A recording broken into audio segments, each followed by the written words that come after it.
This episode of Author Stories is brought to you by the Writing Mastery Academy. Founded by Jessica Brody, author of the best-selling plotting guide, Save the Cat Writes a Novel, the Writing Mastery Academy features online, on-demand writing courses, including the official Save the Cat Writes a Novel companion course, novel fast drafting, crafting dynamic characters, and productivity hacks for writers, to name just a few, plus monthly live webinars on various writing topics. Go to jessicabrody.com/Hank to learn more and get your first month of unlimited access to all the content for just $6. That's right, just $6. jessicabrody.com/Hank.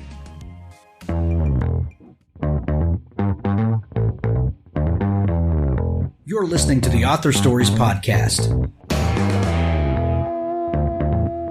bringing you the story behind the stories and the storytellers.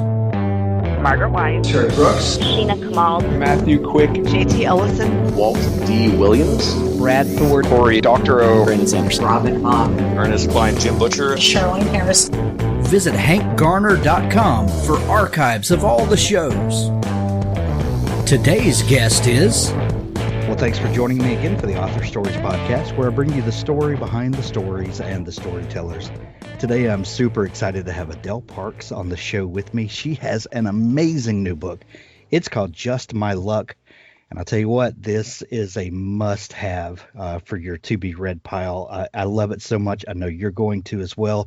You know, sometimes you just need a thriller in your life, even though the weather is getting better here in the northern part of the world, and we're getting into spring and then summer.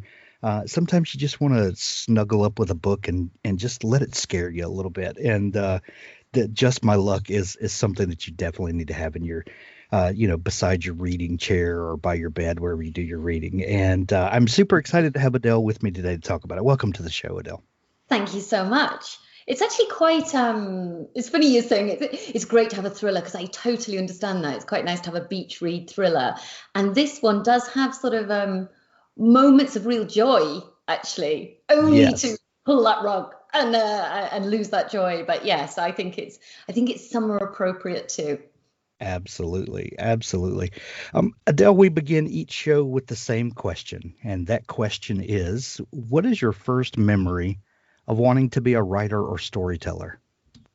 Oh, well, actually, so I'm one of two children, and my sister's 3 years older than I am. And so it is the lot of the younger child to constantly be waiting for the much more interesting older child.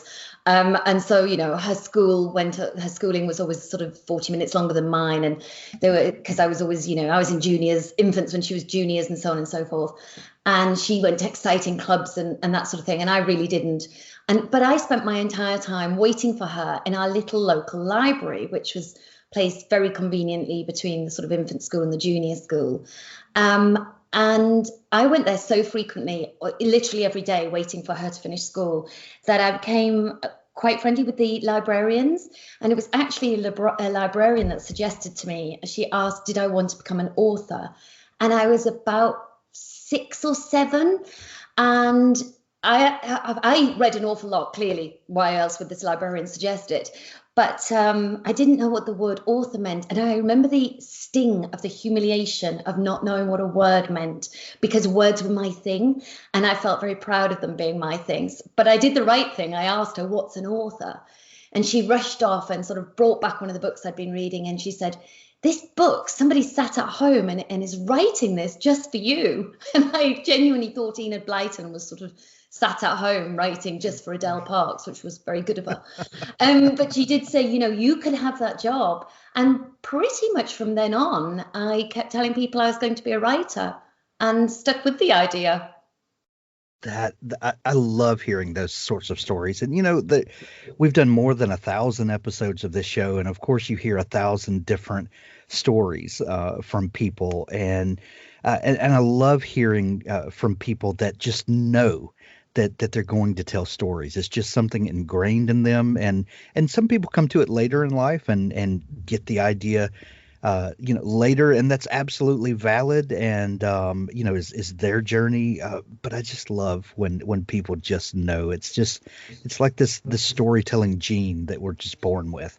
Yeah, I definitely I knew all along. I remember when we would decorate things like the Christmas tree at holiday times, it was such a slow process because I would make little stories up for each ornament, which apparently drove my family insanely mad. But I was so unaware and they were quite indulgent. And I remember even things like setting the table and making stories up about the salt and pepper pots and even my fingers. I remember my left hand thinking they were sort of royalty and my right hand were these peasants, and I would make a fairy tale kind of story just with my fingers if I was sort of sat waiting doing nothing. So that's how I amused myself, really. A very boring childhood, clearly. Well, or a magnificent childhood, just depending on which way you look at it. Yes, exactly. It was actually. So as someone who knew that she was always going to be a storyteller, always going to be an author, you went to work in advertising. Is that right? Yes, it was actually very odd saying I wanted to be a writer because whilst this librarian had suggested it to me, she hadn't been that serious. You're not that serious when you suggest something to a 7-year-old. It's just a thought, but quite interesting because it's sort of opening of the mind. But I come from the Yorkshire in the northeast of England, and I describe my family as very ordinary, and I say that with incredible love and respect, because we are. Nobody knew any writers. We didn't know any publishers. I had never met anybody in the publishing industry until the day I got my contract or got offered a contract. I hadn't even been to an author talk, the way nowadays I think many of us do that fairly frequently. So I was quite isolated from this as a career, really. I was the first person in my family, the first generation to go to university. And I went to read English, which was quite indulgent of my parents to allow that because they really didn't know what I was going to do with it. And they kept pointing that out. And they kept saying, well, will you become a teacher? Sort of hoping I would give them something proper, after this expensive university education, So when I left university, I just didn't have a route or a plot or a plan of how to become a writer. And, I think that's really usual. I think that's true now, even when there are courses that you can take about creative writing or about publishing industry. But certainly, 30 odd years ago, I literally had no idea how to go about it. So I went to the careers office and distinctly decided I started in a file that was alphabetically ordered, and I knew I could not become an accountant. So advertising was next up. And I kind of think that was about as much thought as that I put into my career choice. I mean, everybody else said to me, oh, you'll be great at that. And I'm very comfortable presenting, brands and marketing as something I actually have stayed interested in all my life, even when I have become an author. So it wasn't a dreadful fit. It was actually a good fit, and I had a great fun nearly a decade, really, just under a decade in advertising. But all the way along, I knew I wanted to be a writer, and I wasn't actually being true to myself. So, Adele, I love to hear about the circuitous route that people take in getting to where they are now. Your time in advertising, where, on the surface, you may think that advertising and fiction writing are diametrically opposed, but they're really not, if you think about it. What do you feel like you took away from your time in advertising that you now use as a writer, or just maybe some skills that you picked up that that make you grateful for the time that you had there? Incredibly grateful, because it was a circuitous route. It actually took me to other continents. I helped set up an advertising agency in Botswana.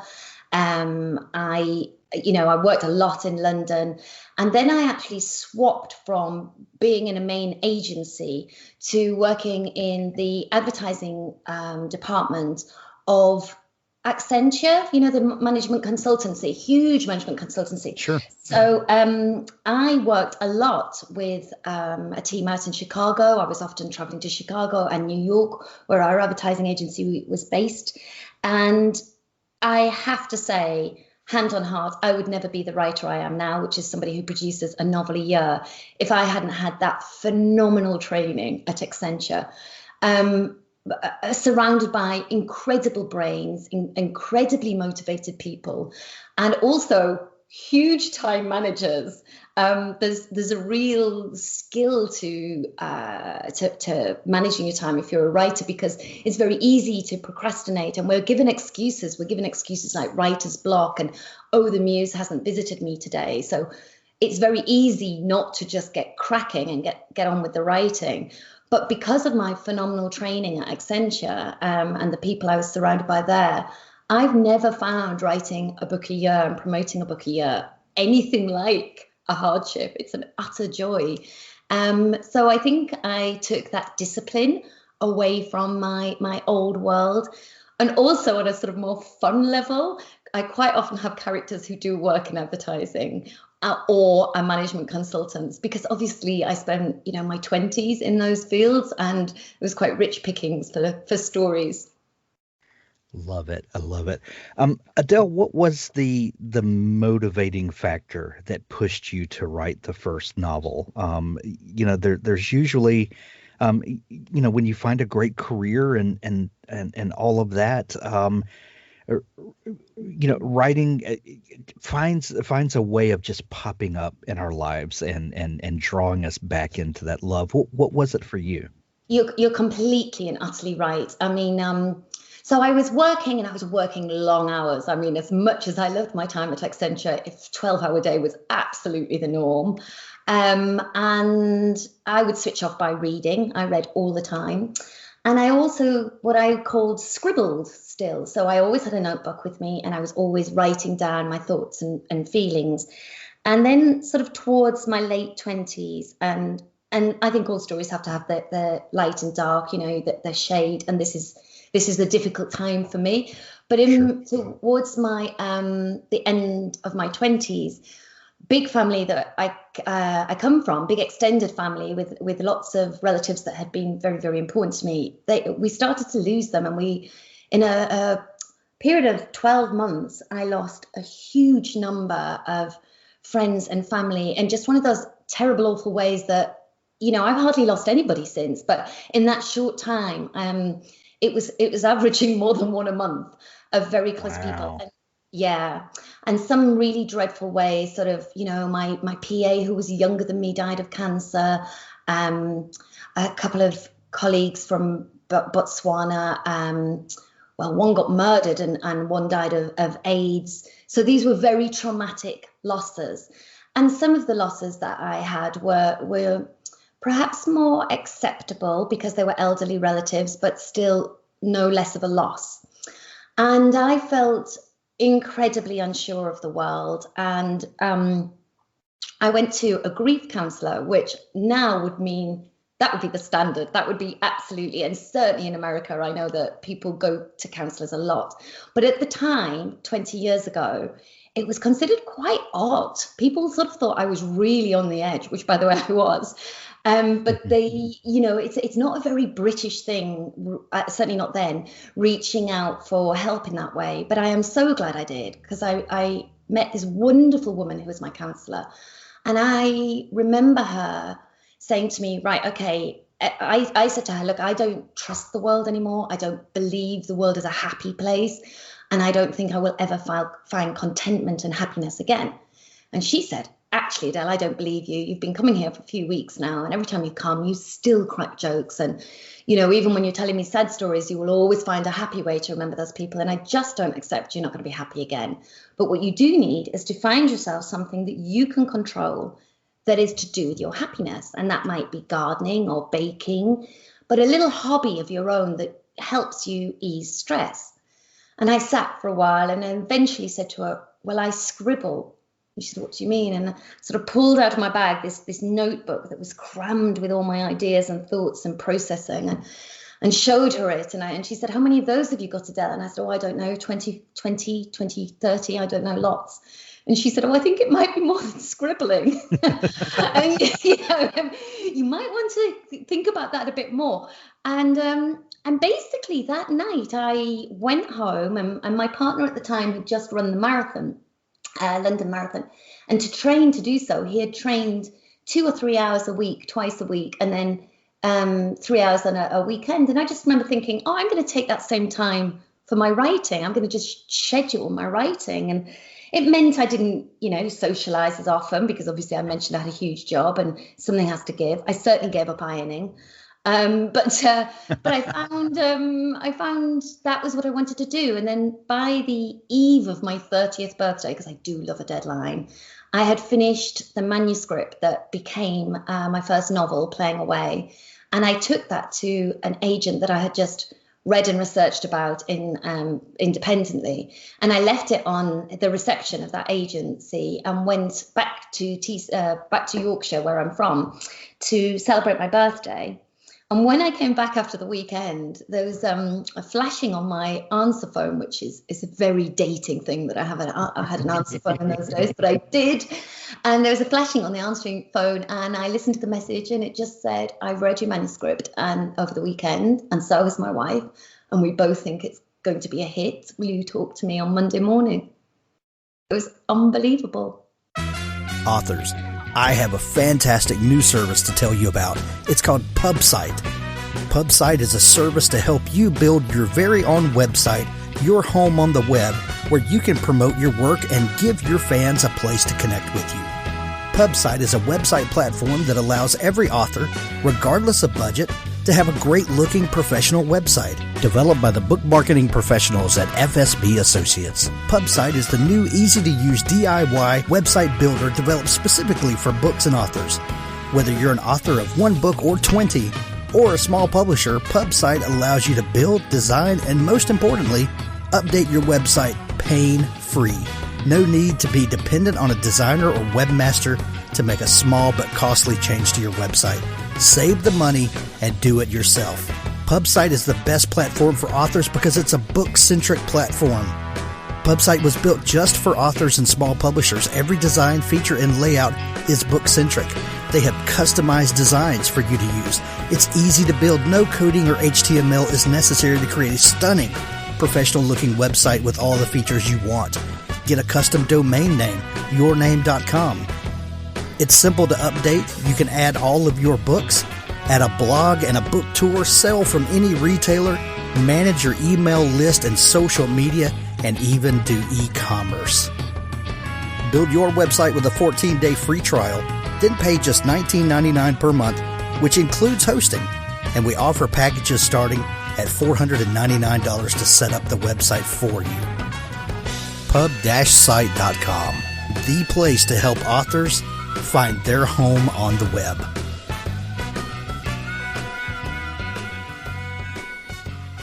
$4 million copies sold in the UK. I think it was a hit, and I think that you have found an audience by now. I know it's been a slow build for you, but I think you're going to make it, Adele. Thank you very much.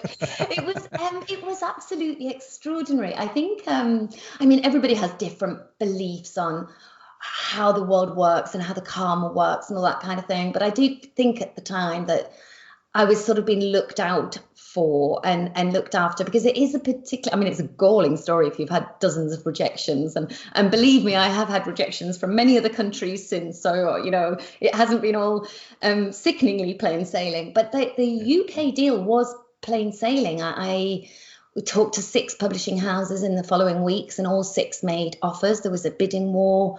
That Playing Away was then published in the year 2000. It became the biggest debut of the year. And ever since then, I've written a novel a year, and every single one of them in the UK have hit the top 10 bestseller list. So it was literally a dream come true. It felt like that moment of coming home, that as happy as I had been in other careers and as stimulated as I had been in other careers, because I really had been, this was what I was supposed to be doing. Absolutely. Fantastic. By the way, I don't know if you can hear that, but we are in the midst of a raging thunderstorm that just blew up. So I apologize if Oh, you hear wow. No, I can't booming in hear your. it. Okay, Wow. well that's good. Stay That's good for safe. you. Yeah. So Adele, how would you characterize the types of stories that you tell? What makes an Adele Parks book? Um, Relationships. I mean, I'm saying that because I mean the book, you mentioned at the beginning, it was Just My Luck, and it's a psychological thriller or a domestic noir, whatever you want to call it. It's basically about an ordinary family and how horrible ordinary families can turn out to be, or friendship groups or whatever, because we are put under extreme stress. And I would say my last sort of 4 or 5 books have been in that genre. But in the past, I've written historical books that have been set in World War One and the aftermath of World War One. I've written romantic comedies, relationship dramas that didn't really get dark. So the unifying factor over all my novels is the fact I really care about people. I think we're fascinating. We're amazing. I mean, we're amazing and we're also dreadful. And that incredible spectrum, for me, will never be an exhausted seam. I will continually mine it and just give my characters very, very different circumstances. So now we're talking about your brand new book that has just released. When people are hearing this show, it just came out yesterday. Just My Luck. Adele, I love hearing about the beginnings of novels, of the creative process, because writing is one of those things that one moment there is no Just My Luck. It doesn't exist. Nothing about this book exists. It has not been created yet. And in a moment of clarity or fevered dream or whatever it is, maybe a character walks onto the stage of your mind, maybe a newspaper article or something that you watch on television triggers a thought, a what if, and then you're off to the races. Characters start populating this scenario, and then all of a sudden Just My Luck is a thing that exists, even if it's just in your mind and you haven't written it down yet. What is that beginning of a project like for you? That's so true, the way you describe it. I haven't really thought about the sort of birthing before, but you're absolutely right. I mean, in some of my books, it's a slow process. I get lots of ideas. I get more ideas than I have written books, and I've written a lot of books. Because quite often you have an idea, and then when you chase it through, you realize it's a short story. It's not a novel, or it's a play. It's not a novel, or whatever it might be. But I remember so clearly with Just My Luck, and it was quite phenomenal. So I was at a lunch party for somebody's birthday, big party with lots of old friends that I had known since university. So, the kind of people that you can absolutely relax with, 100% go, they know you, they know your strengths, they know your failings. There's no point trying to pull the wool over these people's eyes. And I was catching up with the husband of one of my friends who had changed jobs since I'd last spoken to him. And he was working for the British Lottery Company, and he's actually the financial director there. So he is the chap, he was telling me, who hands the enormous checks out. If somebody's won £10 million, he is the guy who hands that big comedy check. And but also he does all the maths behind it. So I found, I was like, you must have stories, please tell.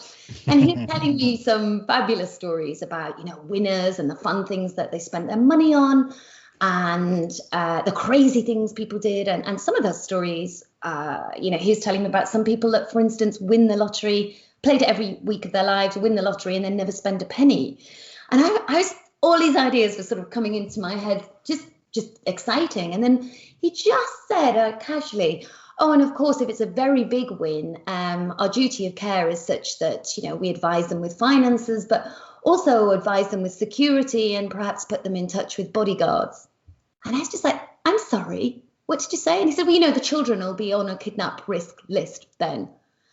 And I Absolutely, exactly. So I just thought, my goodness, can you imagine that moment when all your dreams have come true? Because I think most of us have dreamt of winning the lottery. All your dreams come true, and you suddenly think, everything's going to be fine because you've won the lottery. And within minutes, you get presented with a whole host of new, actually significantly darker problems, that your family are now at risk, and you are quite different from everybody else around you that you know. And I basically wanted to leave that lunch there and then and go home and write this book. And found the rest of the lunch, as cruel as it sounds, I found the rest of the lunch relatively tedious and panicky because I didn't have anything to write. I didn't have, very unusually for me, I didn't have a pen and a handbag with me to be able to jot the idea down. And I was terrified I was going to forget this idea in this moment. And the story is exactly that. It's about three couples who've been friends for 15 years. Their children have all grown up together. They met when their children were babies at a postnatal group. They absolutely, they're so involved in one another's lives, almost too much. The children are dating and best friends, and they all go on holidays together. And one of the little rituals they have is they buy a syndicate lottery ticket together week after week after week. And we meet these three couples just after a fallout. And we don't know at the beginning of the book what the fallout's about. But Lexi, who is one of the main narrators, a very wonderful woman who works in the charity sector, has bought the ticket with the same numbers, even after the fallout, even after everybody else has pulled out of the syndicate. And then those winning numbers come up. And Lexi and her husband find themselves multimillionaires. They win £18 million. So what's that, about $25 million? Right. And of course, their friends are eaten up with jealousy, absolutely devastated that they've missed out, literally by a matter of weeks, couple of weeks. And so they lie, cheat, connive, commit crimes to try and get their share of that money. So it's a book about friendship, and it's also a book about huge amounts of betrayal. Well, you said that an Adele Parks book is a book about relationships and about people and all of the warm fuzzies that go along with that. With Just My Luck, we get to look at kind of the darkness of human relationships. How from the writer's perspective, how fun is it to kind of dig into the dark recesses of human nature? Really good fun. I mean,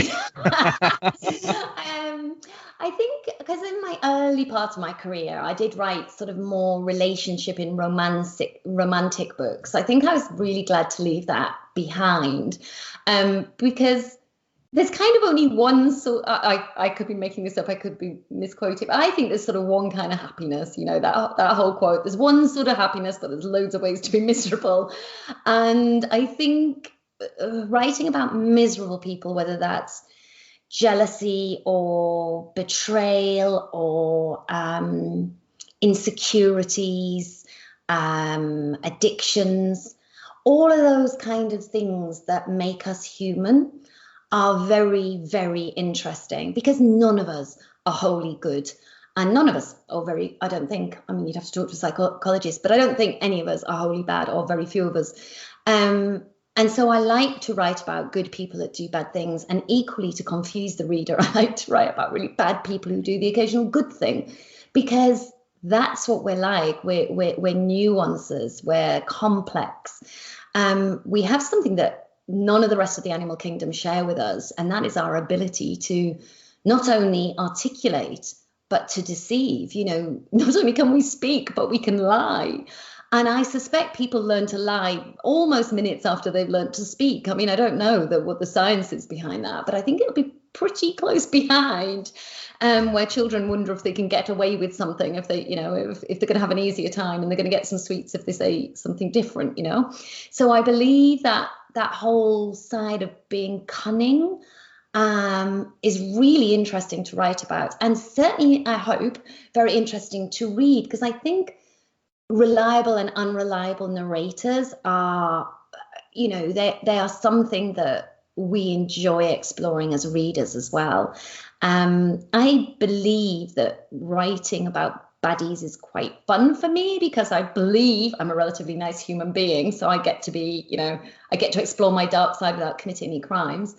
But I think also it's fun for people to read somebody who's more vicious or more frightening because they're unknown. Because generally speaking, we are decent people. Most people are relatively decent people. I mean, the news would have you believe that it's completely a different thing, but most people are relatively decent, and we try hard to be good and have our own value system. Our value systems might not be aligned with each other all the time, but we all have one. So therefore, reading about vicious or cruel or betraying people is really exciting because they're unknown to us. And I think we all are a bit nosy about that sort of person or that sort of action. Well, and one of the fun parts is that, like you said, most people are good people that care about other people and want to live in a society where we care for each other and we're not just selfish and out for our own gain. I think most people would say that they are that way. But hardly anyone can recognize the adverse of that in themselves. Like we always, when we think of a person with evil intentions, we think of that as someone else. We never see that in ourselves, and that's kind of the fun part about reading a book like this, is getting to witness the dark side of human nature in people that assume they are good people. Yes, because I think quite often in a book you'll pick somebody and you think, oh, I relate to this person. This person's quite like me. And so it's really hard if that person doesn't turn out to be quite how you hoped or expected. It's funny, in this book, there's a chap, Jake, who is Lexi's husband, and he obviously wins this $25 million with her. And he's just an idiot. I mean, I say that with great affection. He rushes off and spends a fortune on a great big flashy Lamborghini that, and they're meant to be trying to keep this win a secret. They don't want the publicity and the hassle that comes with publicity. But of course, because he's a very ordinary man who can barely afford his bills usually, the fact he's suddenly parked a buttercup-coloured Lamborghini outside his house is raising eyebrows. And so many people have said to me, Jake is such a jerk and he's an idiot. And I feel really awful. And I was like, yeah, I asked my husband what he would do, and he said he'd buy a Lamborghini that afternoon. My husband is such a lovely human, he really is. But he would do something foolish, that would be a pretty foolish thing to do. He now says he wouldn't, and he'd buy a Tesla because, he's moved on. At least he's now kind of, at least that's better for the environment. But yes, it's quite interesting. So that little quirk of that particular character came from a very loving, decent human being. I can vouch for that. It's my husband. But he wanted to do this absolutely insane, crazy thing if he ever gets to win the lottery. That is so funny. So funny. Well, Adele, because taking over the publishing world in the UK wasn't good enough for you, we now get to enjoy your books here in the States as well. I know Just My Luck comes out. Well, when people are hearing this, it came out yesterday. And so congratulations on book launch. Is your full back catalog available here in the States? Sadly, no, not the full back catalog. A good many are, I know. There's quite a few. There's sort of the last 4 or 5. So there's Lieslights Lives. I invited her in. The Image of You are definitely available, both in physical format and ebooks. And then there's some that are available just as ebooks. But I am hoping that will change. I hope.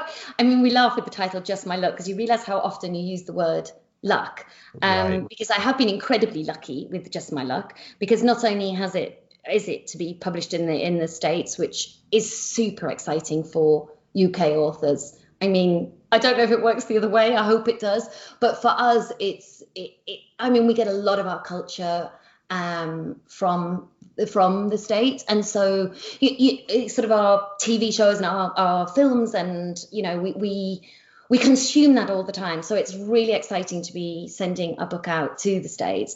But also, Just My Luck has been optioned with an American production company. And so we are very much hoping that it's going to become a little mini series or a very big mini series over, well, globally, but, made in the States. So yeah, That'll I have be been very lucky fantastic. with this one. Yeah, that'll be fantastic. Well, we look forward to the miniseries and how this story is translated to the screen. I know it's going to be a phenomenal success. But in the meantime, you can grab Just My Luck in Kindle edition or hardcover, as Adele said, but also an audiobook. Adele, I'm a huge audiobook fan. And just the moment this is released on Audible, I'm going to go grab a copy of it because I want to experience the book again in that way. What do you think of audiobooks and your book specifically being translated to audio? Oh, I love it. It's a very exciting part of the process because quite often there's there's quite an interesting actor recording them and watching. It's nearly always a woman. Sometimes there's two voices. I think there is in this actually, but it's quite interesting watching what they do with it, and even that you realise that somebody else's creative view and they sort of expand your text in a way, which I always believe all readers do. It's a little bit like being a parent writing a book. When you have a child, your job is to launch that child into the world so that the world can enjoy that child and that child can enjoy the world. And it's a little bit like that with a book. You know that readers are going to bring their own experiences to the page, their own thoughts and feelings and joys and prejudice and all that. And so hearing audio, that happened through audio, is a real thrill, but also on a very sort of personal level. Not so much this last year, because we haven't been allowed to go anywhere much at all. And I have been in the sort of 8-mile radius of my house for nearly a year now. But my parents, I know, it's hideous, but my parents live sort of 250 miles away. And so pre-COVID days, when I go and visit them, I always have an audiobook on that long motorway journey, and it's superb. It's a great way of using dead time, so to speak. And also I listen to audiobooks when I'm ironing, because ironing is literally so boring. And it must be, I've mentioned it twice in this podcast already. So it shows how boring I think it is. But it's less boring if you are listening to an audiobook, because you can just, the minutes tick away and you can just be involved somewhere else. You can be transported somewhere else. And sometimes I don't just do fiction. I love a non-fiction audiobook. I think is also very, very interesting, because you can kind of hear the debates and the arguments in a very fresh way. Absolutely. Well, Just My Luck is available everywhere when you're hearing this. We're going to put links to it in the show notes of this episode, where you can grab the Kindle edition or the actual paper edition if you like to hold paper in your hands, and audiobook. Adele, I know that you have a fantastic website. Where can people find you online to connect with you? Yes, indeed. I'm everywhere. Well, I'm not absolutely everywhere, but I'm certainly on Instagram and Twitter and Facebook. So on Facebook, it's official Adele Parks. On Twitter, it's just Adele Parks. And on Instagram, it's Adele_Parks. And yes, www.adeleparks.com. And I'm also I love getting emails, which is literally Adele@adeleparks.com. I keep saying this. I wonder how long I can keep saying this for, but I answer everybody. It sometimes takes a long time, but I do answer everybody. And it's me. It's not an assistant. It's me, and I love it. And actually, I love saying that to a largely American audience, because Americans are really good at letting you know what they think and feel about something, but in a really positive way. No, in a really positive way. We don't do that in the UK. We only actually let you know what we think if we think something bad. We rarely dive in with the praise. We hold back on that. But I get great little notes, and I have done for many years with friends that sort of pick up my books, maybe if they've been here and they've picked it up and then they've gone back to the States and said, oh, when are the books coming, Adele? And I've just had it's been lovely, and I'm enjoying watching that build. Excellent. Well, Adele, we're going to send everyone to see you and to pick up a copy of Just My Luck. This has been so much fun chatting. Thank you so much for taking time to come on the show. Oh, my absolute pleasure. Thank you for inviting me. And any time, I'll come back next year with my new book. I would love for you to do that. Authors, if you're looking for a partner to help ensure that your book is the best it can possibly be, look no further than Pico's House. Crystal and her staff make a conscious effort to be critical yet courteous. They also strive to make the business side of things run smoothly so that you can rest easy knowing that your manuscript is in capable hands. Whether you need beta reading, developmental editing, a manuscript critique, line editing, copy editing, or proofreading, Pico's House is the one-stop shop for you. Check them out today at picoshouse.com to get started. Are you looking for software that helps you bring your novel to life? Novelize is a web-based writing app which allows you to access your work on any device with a browser and an internet connection. Write from your desktop, laptop, tablet, or smartphone. Just get the novel written. Say goodbye to sticky notes. With our notebook on the side, you can keep track of all the important information you need to write your novel. We keep distractions to a minimum, help you track your progress, and encourage you to write more novels. You can even use the same notebook for your novels in a series. Outline, write, or organize your novel by switching between modes. You can write your outline notes while you're writing, and you can move scenes and chapters around anytime in the organize mode. Choose between the dark and light theme to help prevent eye strain so that you can stay immersed in your book. Novelize, the app for writers by writers.